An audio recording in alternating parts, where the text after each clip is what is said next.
future, a brand new life. Feast and dance, the deal is done. Trump Gaza, #1. Please understand that they are mocking us. I'm sure by now you guys already know about and have seen the most ridiculous video ever that Trump posted, hence why I did not feel the need to play the whole video for you. Now obviously the symbolism was very blatant and in your face with the gold statue of Trump, which is reminiscent of Nebuchadnezzar's golden statue. But what I really want to talk about is the lyrics to the song played in this video. Donald Trump will set you free, bringing the life for all to see. No more tunnels, no more fear. Trump's Gaza is finally here. Trump's Gaza is shining bright, golden future, a brand new life. Not gonna lie, it's pretty catchy. Feast and dance, the deed is done. Trump Gaza, #1. Now, if this isn't Antichrist witchcraft right here, then I don't know what is. Because this whole situation of Trump's Gaza is shining bright is the false light of Apollo, which is Lucifer. As we can see, this false light of Lucifer is being pushed heavily right now. There's a bright light over the USA and indeed the entire world ever since the presidential election of 2024. Now, I understand many well-intentioned, naive, gullible Christians think he is talking about the light of Jesus Christ, but in reality, he is talking about the light of Apollo, which according to Greek mythology, Apollo is the god of the sun and light. But this should not be surprising to the discerning Christian, as we see with 2 Corinthians 11:14, and no marvel, for Satan himself is transformed into an angel of light. But sadly, history repeats itself and there's nothing new under the sun. Because this Trump situation right here is the same exact sin at the root of the golden calf event. Because we need to understand these Israelites were deceived by idolatry, thinking that they were worshiping Yahweh. They built the golden calf unto God. But this was an abomination. And in similar fashion, Christians right now are falling to the sin of idolatry for this man, thinking and believing sincerely that they are doing it unto God, but in reality, they are deceived by idolatry and the desires of their heart. Now, for those trying to say that Christians don't worship Trump, well, listen to this. King Donald Trump, but it extends even over the church. Some things the Lord showed me. Archangel Michael is working very closely with Trump. Now, this guy's name is Johnny Enlow, and when you go to his website, restore7.org, you can see that they are selling this picture right here. With a quote from Johnny Enlow, God is removing the mafia from the tops of the 7 mountains.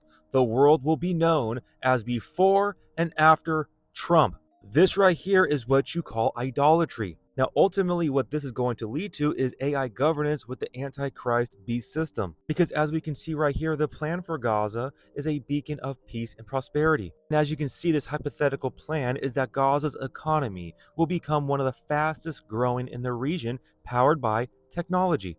The city's tech sector will flourish, with Gaza Silicon Valley hosting startups focused on artificial intelligence, renewable energy, and biotechnology. This right here is the ultimate agenda, and they're not even hiding this fact when they are declaring that we are on the event horizon of the singularity. I mean, for the love of all that is holy, this guy right here tells you exactly what's going on, but people do not pick up what he's laying down because they are, again, blinded by idolatry and the desires of their own hearts, wanting things of this world.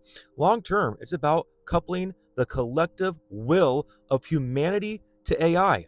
The merge scenario with AI is the one that seems like probably the best. Please understand the bigger overarching agenda taking place right in front of our eyes. Take a step back to see the bigger picture. The reason why federal employees are being fired is because they are going to implement AI governance. I've said publicly, and I'm kind of half joking, that we need AI government.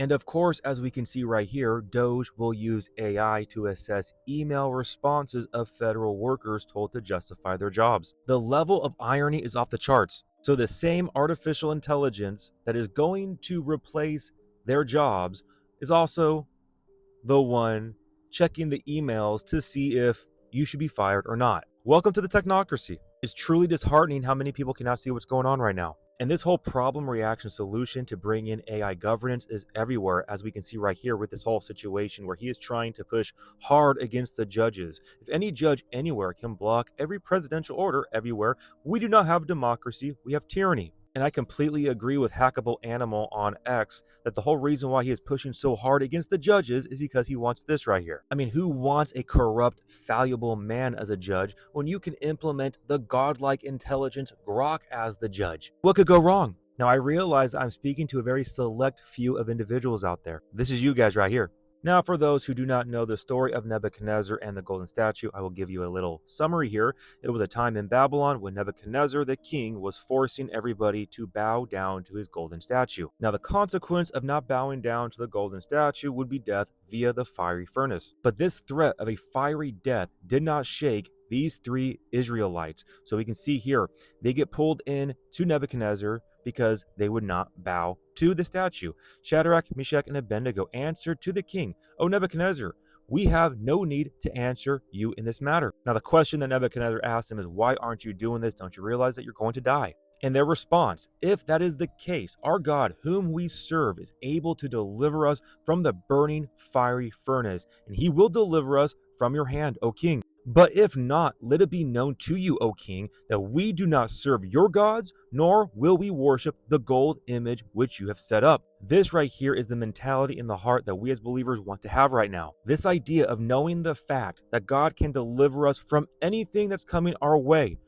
But if not, let it be known to you that we are not going to bow to your golden image. On top of that, I also want to bring up this right here to encourage you guys that you are not alone. You are not by yourself. You're not the only one who can see what's going on, because the enemy wants you to feel isolated and alone, as if you're the only one who can see what's going on, because we are surrounded by a church that has succumbed to TIS, Trump Idolatry syndrome. As we can see right here with the story of Elijah, that he was on the run and he felt all alone.